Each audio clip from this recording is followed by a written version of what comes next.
Welcome to the Lock Shop with Nielsen and Hustler, powered by Coolbet Canada.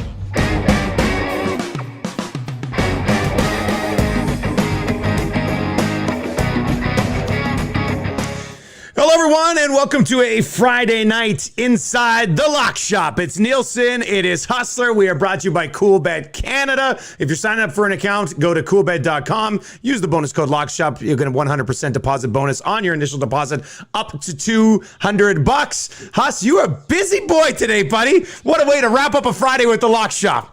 Tell me about it. I had a great end to the week on Winnipeg Sports Talk. We had Voice of the Jets, Paul Edmonds, pop by, and got things fired up for our Manitoban reps for Craft Hockeyville. And then went and did my first show with the boys in Calgary on 960. Had a great time with Pat and Will.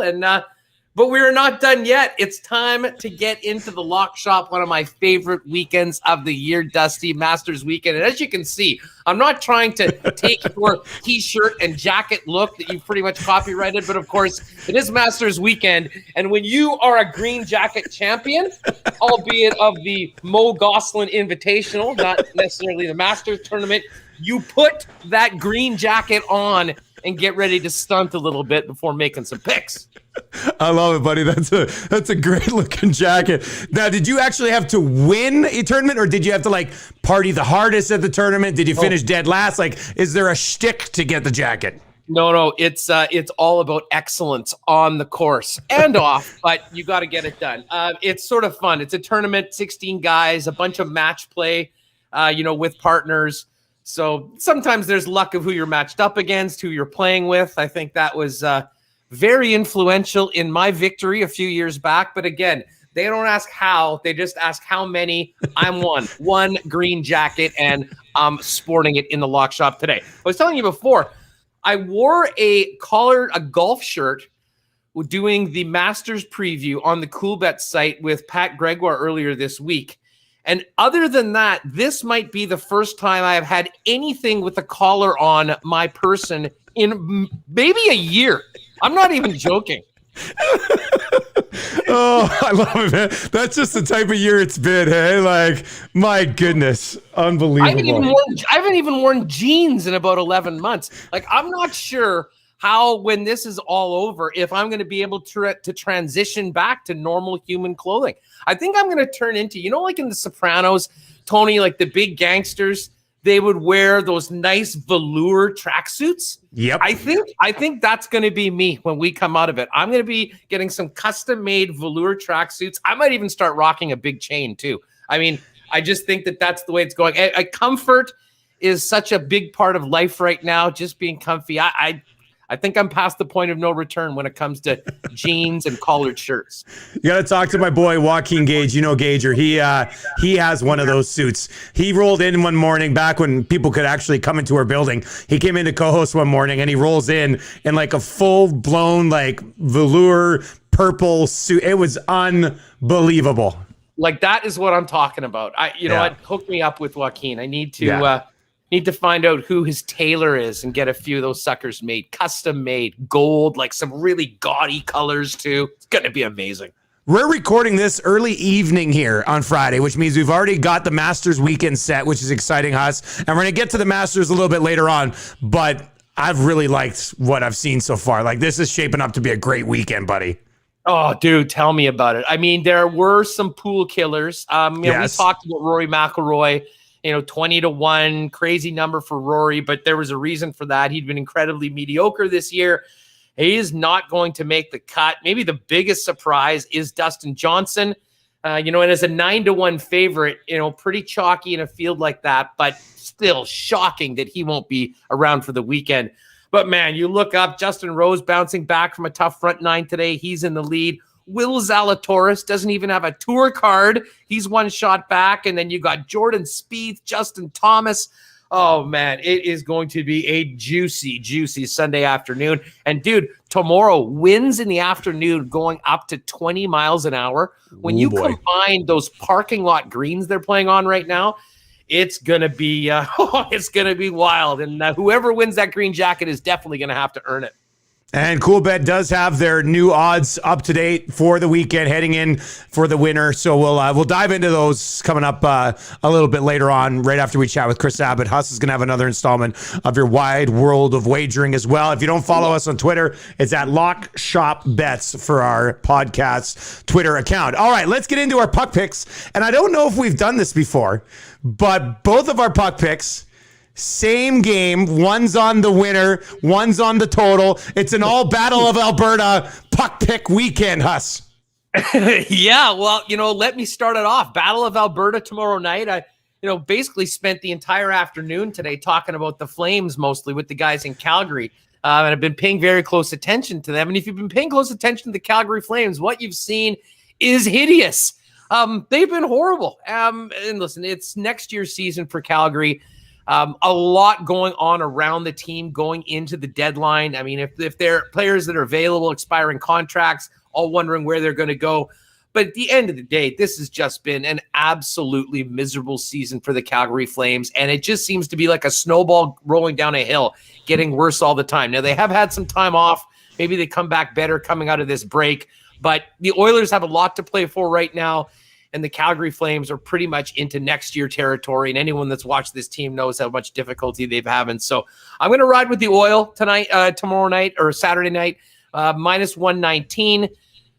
They've been, they've been beaten up of many of the non-playoff teams, mauling Ottawa. And I can't believe that the Calgary Flames are sort of in that category right now, but that's exactly where they are. So if it ain't broke, don't fix it. If you've been betting against the Flames a lot lately, you've been making some money. We're going to try and keep it rolling on Saturday night.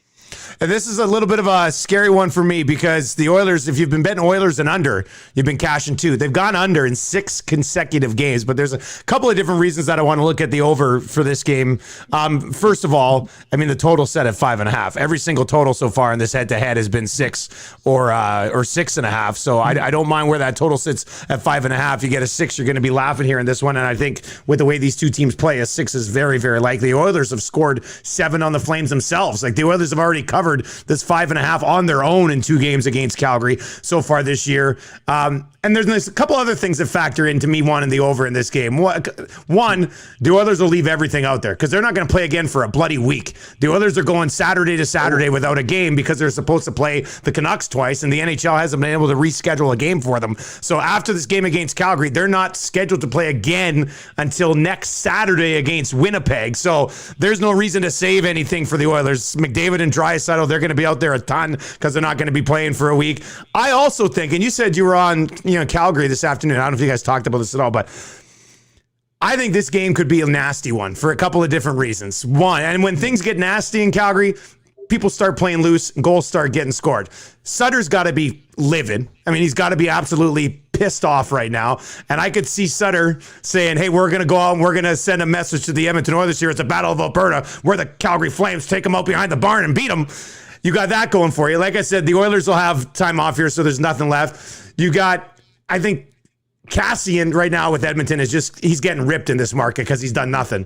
He's got a game here against the Battle of Alberta, a one-off with 7 days looming. Like, he's going to do something in this game. And I think it's just going to be, and we always talk about Battle of Alberta, and the games haven't been too crazy this year. I think the planets are kind of aligning at one time here for a 5-3, 4 fights. Mike Smith wants to go, but Markstrom wants none of it. Like, I think it's going to be a really good game on Saturday night. So I like your pick with the Oilers, and I like I just don't see the Oilers going under 7 games in a row. Like, they got McDavid and Draisaitl. You could get in a situation here where Calgary has to score 1 for this total to hit the over 5.5. So I'm gonna be on the over in this one. Yeah, I mean, listen, we know how top-heavy the Oilers are, but in a game like this, with the projected rest that they're going to have, why not make sure you get those guys out, play them as much as you can? And interesting point you made about Zach Cassian. You're right. This is a gift-wrapped PR opportunity in the Edmonton market for Zach Cassian to remind everybody what he does well and what they might need when things get tough and rough in the Stanley Cup playoffs. And for Calgary, they're trying to salvage something. And I think, even if they're not winning hockey games, showing Daryl Sutter in particular that they have some of the quote unquote toughness that he wants could very well be on the plate tomorrow night. Looking forward to the game.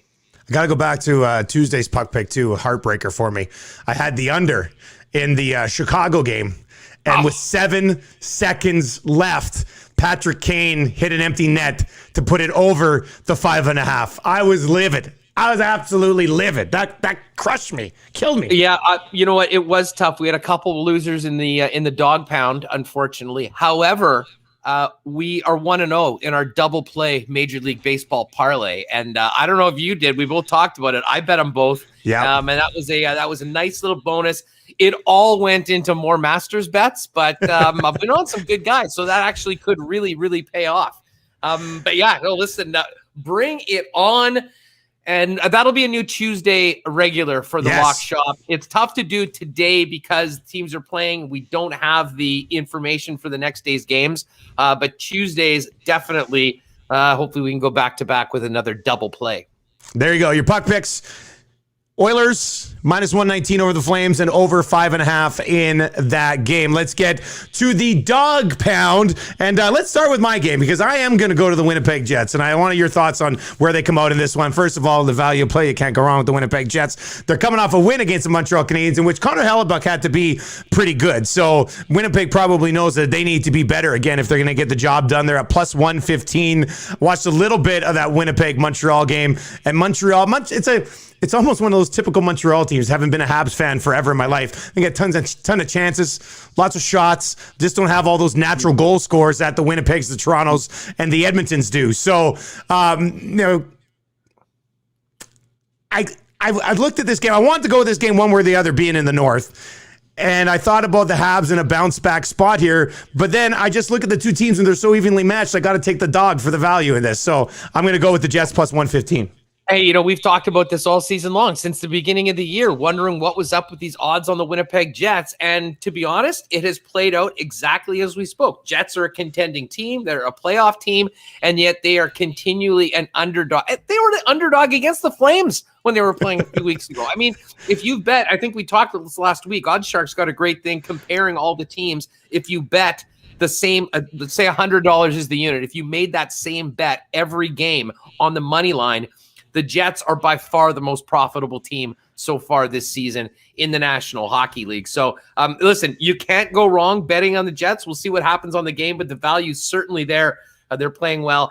And to your point about the Habs, in some ways, they're almost the anti-Jets. Like at one point last night, somebody put this on Twitter. This is the most Jets picture ever. I saw 3-1, that. Jets up 3-1, shots 24-9 for Montreal. And hey, listen, not all shots are created equal. And sometimes because of the lack of other information, we obsess over Corsi shot attempts. Some teams can handle it better than others. Some teams have Connor Hellebuck. Some teams don't. And the one thing the Winnipeg Jets can do with that elite high-end talent up front is make you pay on opportunities. And Nick Ehlers did that last night. He'd been a little cold goal-scoring wise. And they're even getting contributions from like Trevor Lewis, the fourth line. It's amazing. Last night, the bottom six of the Jets really controlled play most of the time. When they did get, kind of bogged in their own zone often was when the likes of Connor, Schofley, and Ehlers were out there, to the point that Maurice actually switched the lines midway through the game, even though they were winning. So the Jets are a fascinating team right now. At some point, just, what can you do? You just have to accept what they are, and that's a very opportunistic team with amazing goaltending. It'll be interesting to see if they can add to the blue line at the trade deadline, because I think a lot of people think that is sort of the one missing piece for Winnipeg to be a real legit contender, and we'll be talking about that certainly as we get into the deadline. Dusty, my dog, and I don't know, I might be a day early on this because it's a back-to-back series, but the lines were up for both games, so I jumped on the Blues coming off that big win against Vegas. They got embarrassed on Monday. They lost 6-1 at home. They sort of bottomed out on the season and came back with a pretty spirited performance, beating Vegas. And it was interesting. I know Jordan Binnington's a bit of a hothead, but they asked him afterwards, what does this game mean going forward, a big win? And he just goes, we're coming. And that was basically all I needed to say. They get another chance. And I'll tell you what, so far tonight, up 4-1 on the Minnesota Wild. So, hey, if the Blues are going to get into the playoffs, they need to go on a run right now. They beat a very good team earlier this week. They look like they'll do it again tonight. So at plus money, plus 101 at home, I'll look for the Blues to keep it going and beat the Minnesota Wild in the dog pound. Before we get to our partner parlay and before Chris Abbott joins us, deadline is on Monday. We won't have another lock shop until after the NHL trade deadline. Huss, I mean, it's not really from a odds perspective here, but from a hockey perspective, what intrigues you the most between now and Monday's deadline? Let's jump it out for you. Well, focusing in here in the North Division, it'll be what the 4 playoff teams do. Here in Winnipeg, as we've talked about, David Savard originally was at home, then Nashville ran off 9 out of 10. So it didn't really seem feasible that, he would be on the market. And now we've moved on to the likes of Jamie Alexiak, David Savard, Josh Manson. And if one of those players could come into Winnipeg, I think that really boosts their back end. And hey, listen, if you want to go on a playoff run, you're going to need a lot more than just 6 or 7 defensemen. So that a lot of pressure on Kyle Dubas, what he does there. And, as far as in your market with Ken Holland, I mean, I know there's plenty of needs for the Edmonton Oilers, but the actual ability to do it, considering their cap situation and a lack of picks and prospects to give away, I'm not sure it'll be very busy in Edmonton, but I do think at least a couple of the playoff teams in the North make acquisitions that could very well change some of our perspective going into the playoffs. I know I've heard from some folks that Holland's approach to the deadline might be, hey, everybody, I've got a 4th round pick in this year's draft available. Let me know what you'll give me for it. And then he'll just kind of take a look at what you can get and pick which one might end up helping. Like, he doesn't have much else to do. He doesn't really want to part with much of the future. You can go out there, throw it out there. And, once everybody sees that, hey, we're not going to get what we wanted for this guy, call Kenny. He's got a 4th. We'll send it to him. And so I think there'll be one minor deal in Edmonton. But, yeah, I'm excited to see Winnipeg and Toronto and how this all shapes up, man. It's going to be an interesting deadline. Let's just leave it at that for now. All right, let's get to the partner parlay where we are red hot. Red hot. Yeah, 1 in a row. 1 in a row. We're on fire. Hop on board now because we got 3 more great plays for you this week. And we're going to bring in Chris Abbott in a second. He's on a baseball game. I knew he was going to go baseball after finding out last week he could. But we got a couple of hockey games. Huss, where are you going first for our partner parlay? Well, I'm going back to the Boston Bruins. I took them last Saturday. They were just minus 120, a similar number to what we've got in this game today for tomorrow against Philly. And, they did it. I think they're coming around right now, despite the fact that the goaltending situation is a little concerning with both Rask and Halak out. That being said, goaltending is an issue every day in Philadelphia for the Flyers. So I think I'm liking the Boston Bruins, the way they're playing lately. I think they go in, they beat Philly, minus 127. Love the number, love the team. And as I said, coming off the first victory in the partner parlay last week when Boston got us off to a great start, I figured they would be rewarded for what they did. They're back on the parlay, and hopefully they and we can go 2 in a row. Yeah, and I'm on the San Jose Sharks here. The Sharks minus 125.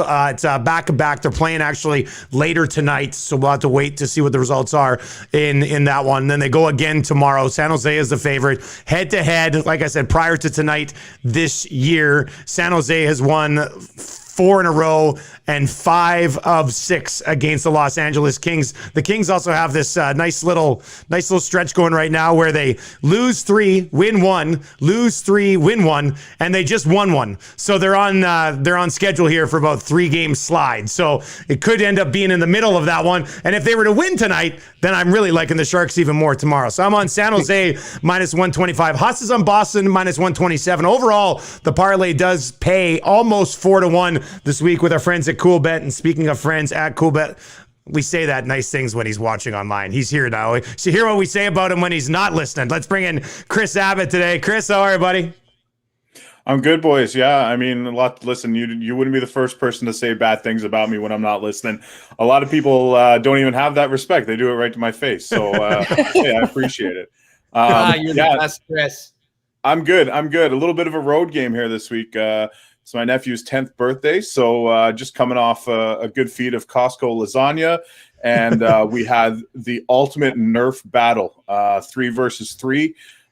They've got an arsenal that would make the Canadian military jealous, so it came out of it with both my eyes. We're good. Good day. What was the line on the Nerf battle? Well, if you had, I had the younger brother and the mom on my team, so we were huge underdogs, and and I think we might have lost. Disappointing. Don't you come on here as a loser and bring that bad mojo to the partner parlay, Chris? Unbelievable. Well, it depends. It depends how it was graded, because the birthday boy cracked his knee coming around the table, and he was out on tiers. So if that's a withdrawal, then the underdog cashed. It does work. We got lots to get to, but let's start with the partner parlay. Huss is on the Bruins. I'm on the Sharks. You are on the Minnesota Twins. Tell us why. Yeah, I've been on the Minnesota Twins for like 3 years, and Michael Pineda starts for them Saturday afternoon. They're going against the Seattle Mariners, and I've got absolutely no faith in the Seattle Mariners or Yusei Kikuchi. Cute name, rock and roll coochie coo. But I'm not. I just always fade the Seattle Mariners when I can. It's a home game for the Twins. They've got a potent lineup. I still don't think they've ever put it all together, but to me, they're head and shoulders, and if you can get them inside minus 200 against the Seattle Mariners, then I'm doing that every day of the week. Actually, I was looking around the board, and there's not, as you can see from what do we have, like a San Jose and a Boston against Philly pick. There's not much out there that really fits, believe it or not, with all the sports that's going on. So I'm happy. I'm going to ride with my Twins pick and see how it goes. But like you said, we're coming in hot. Hey, we're just going to keep this heater rolling with another 3 winners and back-to-back. And let's face it, we are due. We've had such horrible luck at times when how these parlays have been busted. It was just a matter of time that we got into the on the winning track, and I think we keep it going this Saturday, boys. Huss, I do need to comment, Huss. You are looking dapper there this evening, my man. Green jacket, baby. Masters weekend, albeit I won it at the Mo Gosselin Invitational, not the actual Masters tournament. But, like I said to Dusty at the start, if you are a owner of a green jacket, if you have won a green jacket this weekend in April, you stunt around in it and let everyone know you have a green jacket. So Lock Shop listeners, yes, I was a champion at one point. Looking very Reverend Run there. I like the hat. Yes. Yeah. It was good. I've never won a green jacket. I got closest to the pin at a charity event last year, and I won like a pull cart, which I don't walk golf courses, so that's free for the taking. If you walk a golf course, I usually fake an injury about 3 or 4 holes in. Like, God, if I can finish today, I'm just going to need a cart. Like, that's just what's going to have to happen. I can't do it. It's not good. Huss, go ahead. Happy to announce a new Lock Shop social media contest. Follow an RT, and you can win a pull cart. That's right. That's right. Retweet now. No retweets. Not one. Huss, what about a green jacket that you're given by a football team? Like, does that count? Like the Golden Bears, I have a nice bright green Golden Bears football jacket, but I didn't win it. So it feels a little greasy. It has nothing to do with championship play on the links, Dusty. I mean, you can wear it. Don't get me wrong. I mean, it's nice to get into shade of green, but when you actually have a beautifully tailored championship jacket from a tournament as prestigious as the Mo Gosselin Invitational, you need to make sure you let people know about it in early April. Huss, how's the action been on the Masters at Cool Bet? Or Chris, how's it been? Yeah, fast and furious. So live betting has been unbelievable. I know Pat has been, and Hustler, they did a pre-game show, a pre-tournament show. What was that, 2 days ago? I can't keep track anymore. So yeah, Wednesday. And Pat, our social media marketing manager, has been all over the event and keeping people up to date with the odds, and we're getting a ton of action. So the risk is spread around pretty good. I think pre-tournament there was a lot on Spieth. We had risk on Koepka. We had risk on Victor Hovland, or Hovland, however you say it. So yeah, it's been pretty good. But I mean, as we expected, it's topsy-turvy, and I'm sure the book will come out okay. Yeah, you know what? We had a good time doing it. I'll tell you what, some of those picks we made are looking pretty good. My big one was Justin Thomas. He's right now the second favorite at plus 550. Pat was on Spieth at, I think he got him at 17-1 the week before. He was 12 or 13. He's now the favorite at plus 450. And how about my top 10 selection for debutante Willie Z? Zalatoris, man, what a back nine he had today. One shot off the lead. Guys, this guy does not have a PGA Tour card. He's on the Corn Ferry Tour. He did so well with sponsors exemptions. He won enough money to get into the top 50, and yet he's still a not fully exempt player on the PGA Tour. How would that be a way to clinch your card by getting a green jacket? Amazing. I'll think he'll get there. He's also on the all-name team. Certainly sounds like a female anatomy, but also Oscar Pistorius. Like I don't know if he's out there on the fake legs. But yeah, do we talk about Oscar anymore? We probably don't talk about Oscar anymore. He's in jail, I'm pretty sure. Long gone. He might listen to the podcast, though. In his 1 hour of PT. Yeah. So yeah, it's a great name. That's all I know about this guy. And you're right. I had never heard his name, to be completely honest. You guys know I'm not a big golf guy. I'd never heard his name, and Hustler has him in the top 10 and the top 20. And I'm like, all right, fine. And here, what's he in second place after the second round? Yeah, so, second place, one shot back of Rose. You are awesome, man. That's an amazing pick. Well, we're halfway there. He's a guy that we've liked in a couple of different tournaments, right? Like along the way here. I think I've had Zalatoris earlier in the year. I think you might have had him one time as well. Like he's a name that we've dabbled in a little bit. I think I was looking on DraftKings, when you're just selecting your thing and it shows cuts made. Like, don't quote me on this, but I think it was something like 25 or 26 out of 27. Yeah, he's the guy who had played a ton of events. That's right. Oh, he's been automatic because he's been taking any opportunity he's been able to get in. He's been doing well, and he's just continuing to grow. I think he's only 24 years old. He's a Wake Forest product. He's now going to be a PGA Tour regular. I don't think the guys on the Corn Ferry Tour have to worry about going against him on any of those events soon. But just another amazing storyline going into this weekend. And so Zalatoris 12-1 is the fourth favorite. And then my guy, Tony Finau, I don't know how we're going to have our hearts broken on Sunday afternoon by Tony. He's been so close so many times. But I will tell you, as just from never mind the betting side of things, just as a fan of him, one of the nicest, easiest to cheer for guys in sports, if he could end this drought by doing it at Augusta, it really would be legendary. And I got to tell you, there would be so many people, including other PGA Tour players, that would really be happy for Tony. But still lots of work to do. He's 14-1. Yeah, I mean, you talk about Big Z there that gets you in the money. My buddy always bets Tony Finau top 5 and top 10, and he's rubbing his palms together here this evening. But there's always value on it. Always value on it. Tony Finau. Halfway home, right? We're only halfway home, so I'm sure lots will change between now and this time Sunday. Lock Shop's looking good because, as Huss mentioned, he's on Thomas and I was on Spieth as my top pick. So we got the two guys who are the top two favorites right now. So fingers crossed there, and we'll dive into that a little bit more here when we're done with you, Chris. Go ahead, Huss. I'm just hoping. I mean, the perfect storm would be a final pairing of Spieth and Justin Thomas, both for us in the Lock Shop, but also everybody. For the Masters, for the PGA Tour. I mean, Thomas over the last few years has been, number one in the world, where Spieth sort of bottomed out. But Jordan is back now, won last week.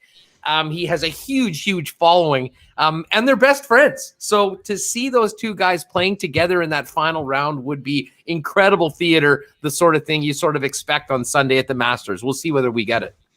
Chris, let's have ask you guys touched on the? Go ahead. Oh, sorry. Have you guys touched on the Abraham Answer two-stroke penalty?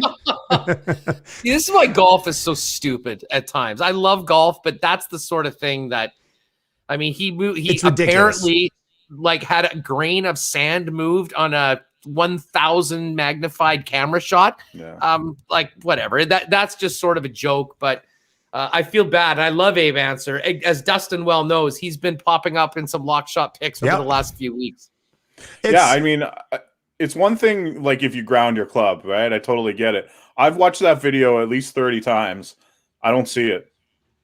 Yeah, it's right as he comes back to start at the beginning of the swing. And I retweeted. I said, I don't see it. Then 1,000 people pointed out, like, Nielsen, you idiot. Like, this is what it is. I'm like, okay, thanks, guys. But I had Ray Ferrara on today on my show, and I was. Oh, and you were telling me I was dropping names yesterday, by the way. Well, but no, because he brought this up because I had Justin Ray on after, who does some great golf work. Justin Ray Golf, find him. He's amazing stats. Anyway, I was teasing that. I go, yeah, coming up at 9:30, Justin Ray's going to join me. And first thing Ferrara does when I bring him in is like, you got to ask him about answer, because he goes, you can't tell me that didn't happen in other places on the course during the day. Like, how many times when a guy's hitting out of the sound does that happen? But we just seem to isolate one time and he gets hit on it. And he had a nice bounce back today. I think he was 300 today. I think it was that two shot penalties crushing him right now. It's ridiculous. Yeah, it's too bad. I had some buddies that were on the Answer Revenge Tour matchup bets today, and they did quite well. He's, an awesome player. That was unfortunate. Listen, if you want to crack down, you want to make an example of someone, follow freaking Patrick Reed around for 18 holes. Trust me, you'll have plenty of opportunities to do exactly that. Chris, before I let you go, NHL Trade Deadline. I don't think there's any odds on it, but we've seen Paul Mary get moved, a couple other minor deals. Where do you think Taylor Hall ends up? If you were betting on it, which market do you think he ends up? And he's got to get traded. Buffalo, for the betterment of everybody involved, he's got to be moved. But where does he end up? I don't know. Boston? Like, who? I don't know. Like, too.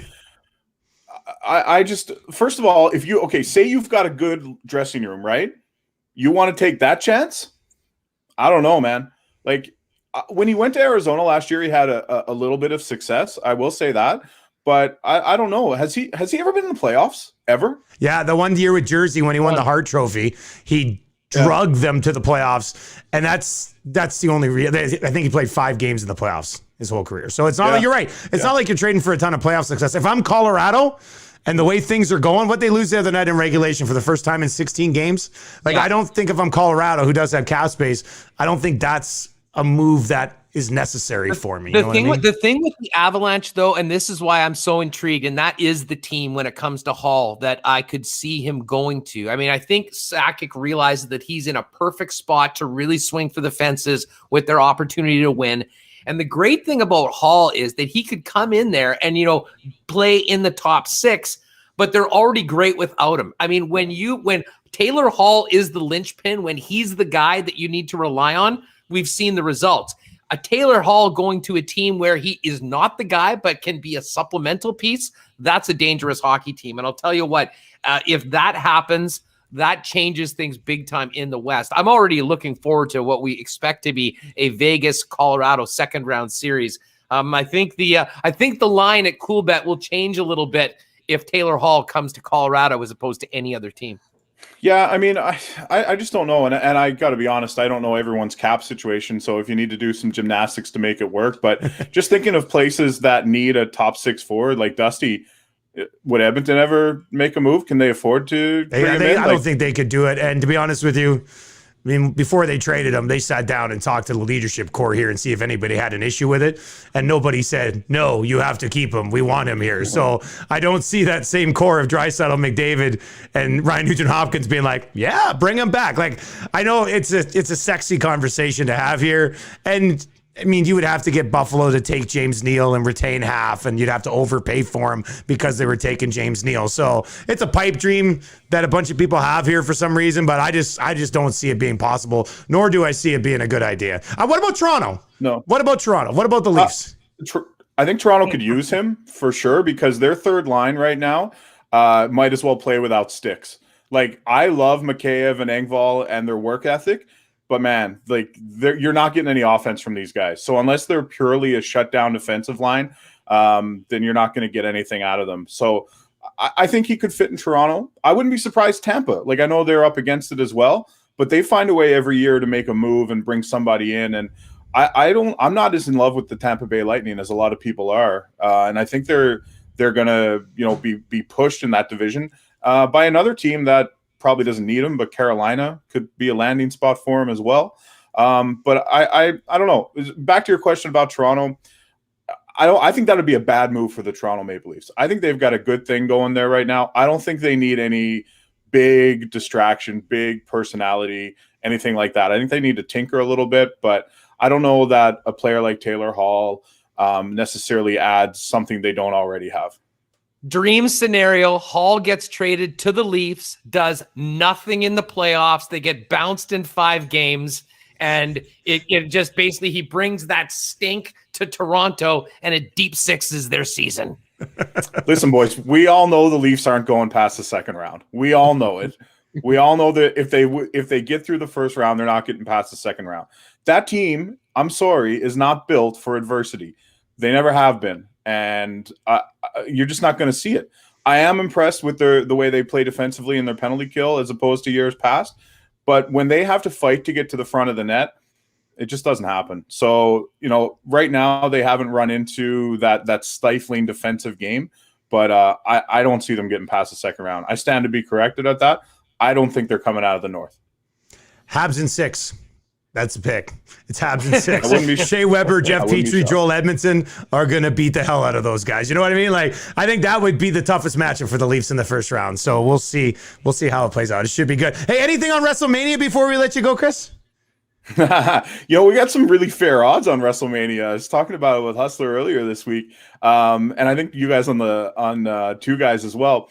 But there's I think Braun Strowman is an underdog, or no, Bobby Lashley is an underdog in his match, and he's plus 135. So there's some thought that they're looking for a long-term program with him as the champion, maybe run up against Brock Lesnar at some point, and then even the guys who are favorites are like under minus 300. So you can do it, and you can run some parlays up in there, and like there's a way to make a few dollars betting on WrestleMania. I got to be honest, I haven't watched a lot of wrestling. I am going to watch this event, and I may sprinkle on it a little bit, but wrestling's not what it used to be for me. I got to say, like even some of the guys that went, like I'm more of an AEW fan and the product they're doing right now than WrestleMania. But hey, the odds are there, and if you like it, you can bet on it. I think Edge is in a three-way match for the Universal title, and he's like minus 111. Again, great odds for a favorite in a wrestling match. Yeah, normally it's like minus 10,000 because everyone thinks they know who's going to win. A little tease. There could very well be a 3-match WrestleMania parlay coming up in the wide world of wagering. Just saying. Which is amazing. Chris, we appreciate you joining us here on Friday night, buddy. We'll catch up next week, okay? All right, Thanks, guys. dude. Good luck this weekend. Talk soon. There you go. That is Chris Abbott from Cool Bet Canada. Beautiful tease. I had a buddy text me last week and say, hey, you're going to get a WrestleMania action on Friday's Lock Shop? I was like, I know Huss is going to bring something for sure.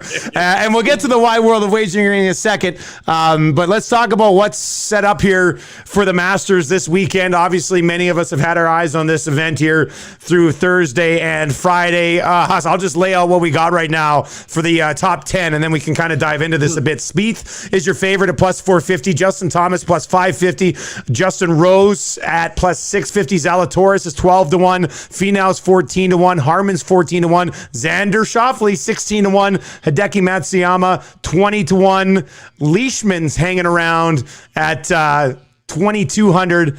And then Bryson DeChambeau, after a really good Friday here, he's sitting at 27-1 right now, and that's a name and a number that intrigues me a little bit. A guy that we weren't on at the beginning, Huss, might get a sprinkle from me heading into the weekend.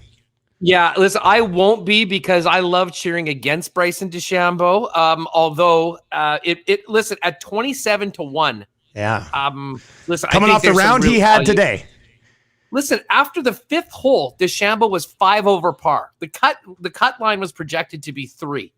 From that point on, he had 3 birdies just on the front 9 before he made the turn, bogeyed 10 to get back to 3 over, and then was 4 under the rest of the way. A brilliant round, 5 under for Bryson. He is only 6 shots back. And, with the weather that we're expecting tomorrow, I think there's a lot of players that are on the table. And he certainly would be one at a pretty juicy number. So, as I said, it's a much higher number than he was, but like twice the money that he was before the tournament, and still right there in striking distance. So I think there will be quite a bit of cash coming in on Bryson. For me, we talked about it before. I mean, looking at the top of the card from our pre-tournament picks, Spieth and Thomas, they're the top 2 favorites right now. And Justin Rose, we've seen him in this position a number of times before, leading after a round. I believe this is now the 5th time, which I believe is the most for someone that hasn't won a green jacket. He lost a few years ago in the playoff to Sergio Garcia. We'll see whether history can change itself for Justin Rose. But so many great stories. I'm going to be pulling for Tony Finau and Will Zalatoris to get up there into that top 5. But again, the big pick for me before was JT. You had Spieth, and my dream is that they are the final grouping on Sunday afternoon at Augusta National. Any interest in Xander Schofley? Morikawa is still in the mix at 34-1. Your boy Cameron Smith, who I know you like, he had an eagle in his first 2 rounds here. He's at 39-1. John Rahm's sitting there at 44-1. Like, these guys are all just below or right around that Bryson territory. And I think those are all guys who are capable of going low for a couple of rounds and taking a run at this thing. The one number that sort of stands out to me is Xander Schofley at 16-1. He's only 4 shots back, which, I mean, really can change in a matter of, a hole or two at the Masters. And there's not a lot of guys ahead of him right now. I didn't see much of his round yesterday. He played early, but did kind of keep my eye on him this afternoon. And he was grinding out there right now. Very consistent player. I didn't think that he would have... I didn't really like his form coming into the tournament. Not a lot of people were talking about him. They are now after his round today going into the weekend. So Xander at 16, I think, is the most interesting one, along with Bryson DeChambeau at 27, who is 6 back. Remember, those comments are coming from somebody in a green jacket right now, so it means so much more. I love it. All right, wide world of wagering. You teased the 3-match parlay at WrestleMania, which I will definitely be on. What else do we got, and what is that parlay? Let's get into it. All right, okay, we're going to finish it up with WrestleMania. That will in some ways be the main event of the wide world of wagering. But, I've had some success. Now that we're a few weeks into the Aussie rules football season, it's one of the most fun sports to bet for a couple reasons. One, you can often see the games late night on television, and there's nothing more fun than maybe coming back from a good night at the bar, back when we could have good nights at the bar, flip on the tube or the screen at 1 or 2 in the morning and get into a big matchup with the likes of the Adelaide Crows and North Melbourne. I'm on Adelaide this week. There's 17. You love the Crows. They do. Listen, they've been winning so far, and they've got a juicy matchup against the dogs of the entire league. Last place, North Melbourne, whose success rate, if you go, and I'm not exactly sure what this means or how it is calculated, but dead last at 34% in the entire league. They've been ugly so far this season. Adelaide, 2-1, beautiful opportunity to get up into that top half tier of the Aussie League. They are 17.5 against the 0-3 North Melbourne squad. I'm taking the Adelaide Crows to get that done, cover the number, win by 18 or more. Before we get to WrestleMania, I do want to take a trip to the track. We've got a NASCAR pick, and, there's events, Dusty, Talladega, the Daytona 500, and then there's the Blue Emu Maximum Pain Relief 500. And that's where we're going this week. And listen, NASCAR it's been very weird this year. If you've looked at the winners, it's been a different guy almost every week. And the guy we've been waiting to finally crack through is Chase Elliott. Now, I'm not going to call myself a NASCAR expert, far from it. Usually I'll look at the board and go, where's Chase Elliott? Yeah, okay, let's go with him. So that's exactly what I'm doing this week. I've been looking. I believe he's the third lowest odds on the board, plus 550 at the Blue Emu Maximum Pain Relief 500. We're going to take Chase at plus 550. And then that brings us to the granddaddy of them all, WrestleMania. 2 nights this year, Saturday and Sunday. And I'll be honest, I have no idea which nights these respective matches are on. So we'll have to figure that out as we go. But here we go. We've got Braun Strowman, the Beast, minus 294 up against Shane McMahon. Shane O'Mac's out of his league here. Shane O'Mac usually ends up on these events to take some ridiculously insane, dangerous bump. I'm not sure whether he still has that in him at nearly 50 years old, but I definitely know he doesn't have what it takes to beat Braun Strowman, and I see no reason why they would do that. So we've got Strowman at minus 294. The match on my ticket that I'm looking forward to the most is Bianca Belair and the boss, Sasha Banks. Banks is the champion. But Bianca is the new superstar who is on a rocket to the top. She's minus 263 to win the WWE Women's title against Sasha Banks. And this girl is such an athlete. She was a track star at Tennessee, had never wrestled. I'm not sure how she got hooked into it, but they brought her in, gave her a tryout. Maybe her boyfriend, I think, is one of the Street Profits, if I'm not mistaken. The Red Solo Cup, those guys are hilarious. But she came in and was an absolute natural. And the athletic things that she's able to do in the ring, I think, has made her, along with her personality, a superstar in the making. This is going to be her WrestleMania moment, minus 263. And then the final match on the three-way WrestleMania parlay is AJ Styles and his 7'2" behemoth bodyguard Omos, who's making his debut. They're going to be in a tag team match against the New Day. The New Day, of course, legendary tag team champs, however many times. They don't need to win. They're bringing in this new monster 7-foot dude along with AJ. They're going to get the win, I think. They're at minus 250. So if you take Braun Strowman, Bianca Belair, and AJ and Omos, parlay them together, plus 159 for the three-match parlay. And that, my friends, I think is going to be a WrestleMania winner in the wide world of wagering. Yes, I'm on it now. Now I can really dive into WrestleMania. I wasn't too sure how into it I would be right now, although I watch every major wrestling event just in case Stone Cold Steve Austin returns at some point. I've been doing it for 20 years, Huss. I watch it and go, come on, this is where they bring him out. This is where they bring him out. It's not happening, but that's how I get sucked in. Just outside of the parlay, a couple other picks. Chris mentioned that match between Bobby Lashley and Drew McIntyre. It's almost unheard of to have a match like when you can bet on these things, to have something that's this close. Drew McIntyre, a little bit bigger now at minus 175, but Bobby Lashley's plus 135. And, I think that there is a very good chance that he does retain the belt. He'll probably get a sprinkle from me. And the other one, if you want a nice chalky pick, we talked about Bianca Belair and the rocket she's on. Rhea Ripley on the other side of the women's matches. She's going up against Asuka, the champion who's been around for a while. This usually is sort of the time where they flip the belt. So the Aussie Rhea Ripley at minus 400. And I don't really have a pick on this one, but I have never seen wrestling odds that are this close. The Nigerian drum match between Apollo Crews and Big E is about as close to a pick'em as I can ever remember on wrestling odds. Big E minus 125 and Apollo Crews minus 111. So that is going to be quite interesting. I'm not sure exactly what a Nigerian drum match is. I was going to say, do you know what that is? I was going to ask you. You were supposed to be my guy. I have no one does. I think this is a first. We'll find out on Saturday or Sunday, whenever it is at WrestleMania.